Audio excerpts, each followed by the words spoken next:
Сәлем достар, сіздермен банафи пай дайындауға кірісеміз. Ол үшін ең алдымен банан, варенка, ұн,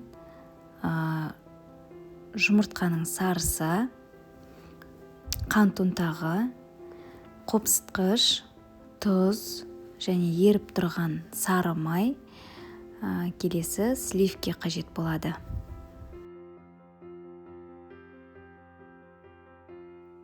Ең алдымен еріп тұрған сары майымызға 100 грамм қант ұнтағын салып, жақсылап араластырамыз.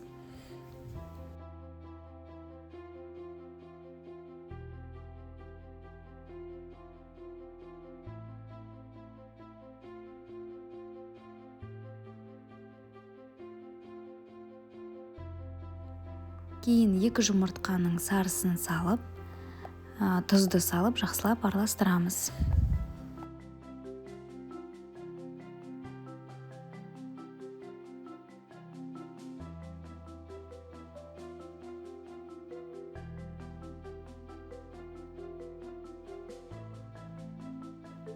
Келесі ұнымызға қопсытқышты қосып, оны жақсылап араластырып, жұмсақ қамыр илейміз.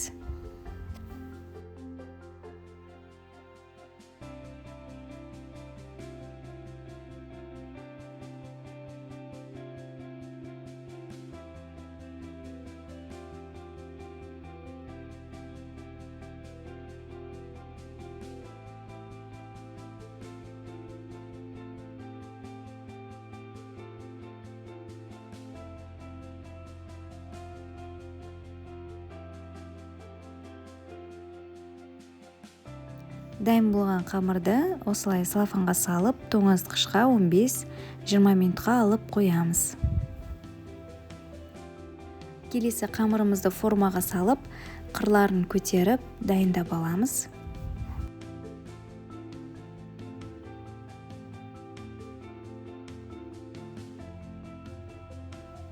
Содан кейін осылай шанышқымен тесіктер жасап шығамыз.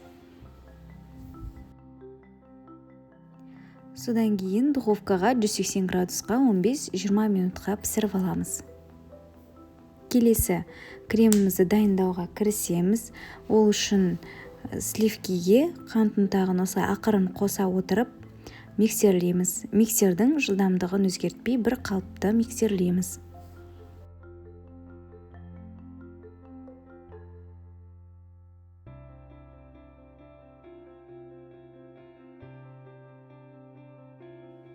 Енді кезекте банафи пайды жинауға кірісеміз. Ол үшін ең бірінші варенканы жағып бір қалыпты тегістеп шығамыз. Содан кейін банандарды қойып шығамыз осылай.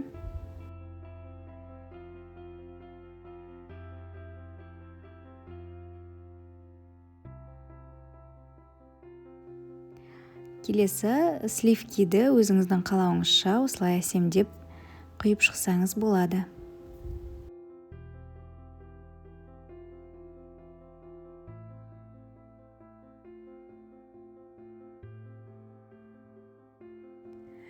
Міне осындай керемет, оңай дайын болатын банафи пайымыз дайын болды. Жасап көруге кеңес беремін. Менің каналыма жазылуды ұмытпаңыз.